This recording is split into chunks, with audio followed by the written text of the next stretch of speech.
You're watching BionicDance. Don't run on automatic, instead, please think. Welcome back to The Godless Believer. I'd like to start this episode off talking about getting along better. Yeah, I think that's a pretty unrealistic goal. I've got a better idea. Why can't we all just not get along? Let's do this.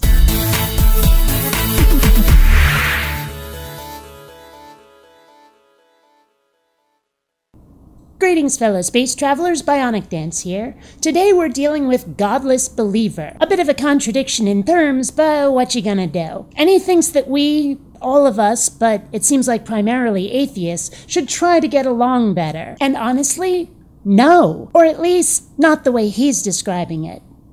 I think that people can look at other people's beliefs as something that is valid to that person and ask them how it's relevant to them and what they get out of it.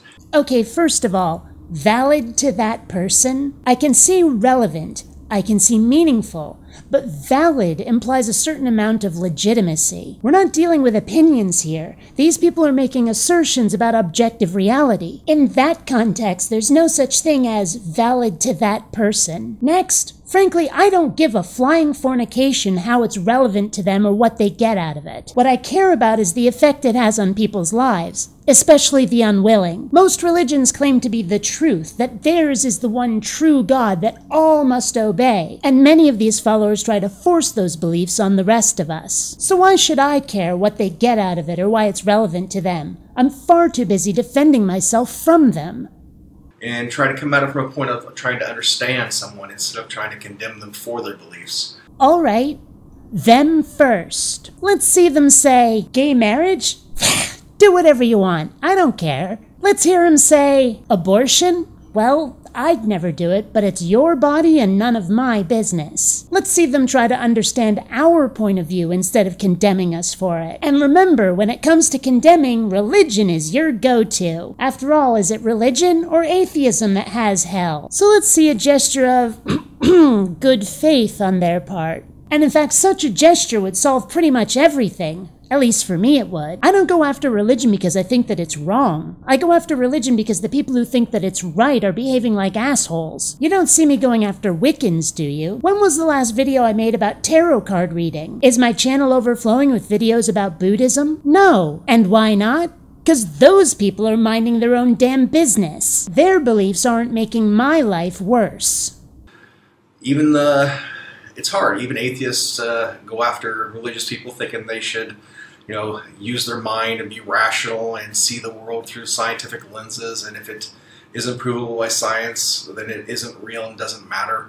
I've never heard a good argument for why that isn't the case, for why that isn't the correct view to take. After all, science does real-world heavy lifting when it comes to figuring out this universe in which we all live. And religious claims to the contrary, thus far a god's influence appears to be more than a little superfluous. And that's the point. They are making claims about reality, claims which cannot be backed up or verified. So why shouldn't they have to prove that their god is real before granting them even a scrap of legitimacy? Why give them a free pass? Especially if, should their claims turn out to be false, they'll be forced to admit that their dogma is also false, and they can't use it anymore as an excuse to be extraordinarily crappy to other people.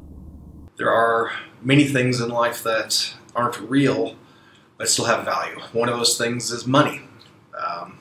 We have cash that you can touch, which is real, but that's only one small part of money. That is a terrible analogy. You see, the claim is that a god is real. But a god isn't just a concept or an idea, it's supposed to be a mind-external being. Money, on the other hand, is conceptual, is an idea. Yes, money is represented by numbers, or by little scraps of paper we use as markers to show our level of resources. And you're right that the basic premise is a human convention. But if you really wanted a good analogy to fit with money, sin would have been a much better choice. Whether it's tallied by a god or simply a social convention, a running total of people's good and bad behavior will have an effect on their reputation. Everybody has the concept of sin, even if they don't call it that. But the religious insist that a God decides what's sinful and dishes out discipline for it, and therefore sin, their dogmatic version of sin, must be condemned for all people. But for that to be a valid, legitimate position to take,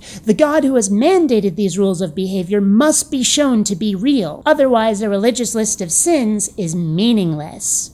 And I think a lot of beliefs could be seen in that light, that it has benefit to those people, and asking them how it benefits them is a more productive conversation than telling them how it's not real.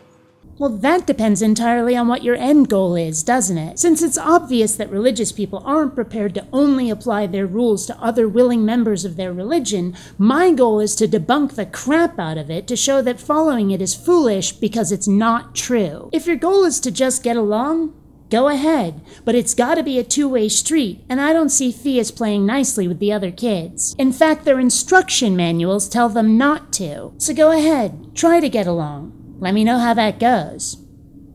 I see that as being a little more fair and beneficial for everybody involved.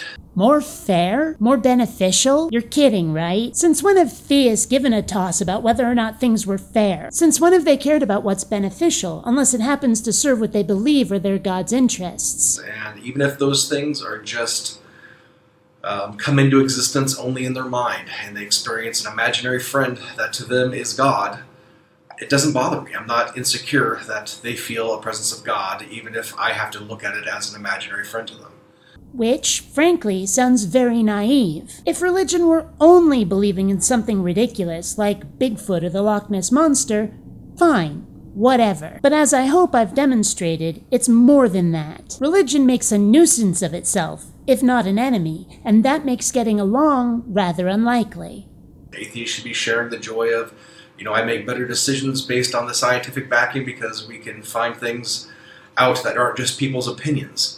Well, first of all, not all atheists are science nerds. Next, why on earth shouldn't viewing the universe objectively be part of absolutely everybody's mindset? See reality for what it is, sharp edges and mud puddles included, rather than what you wish it was. It might not be as much fun, but you're a lot less likely to walk out into traffic. Metaphorically speaking, of course. And maybe more religious people will add science to their background of information gathering tools.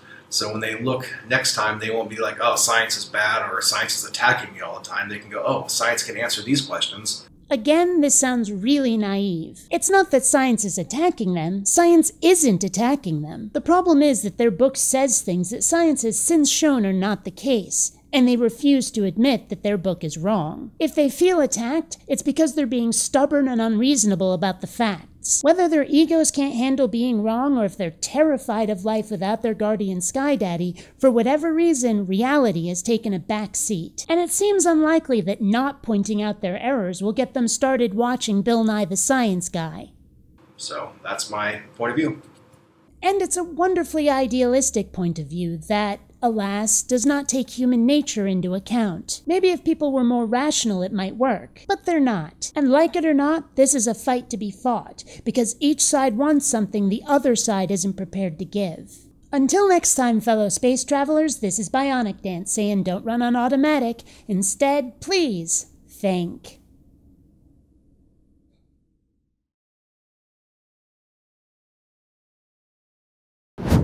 If you don't like what I'm saying, there's a good chance you're the reason I'm saying it.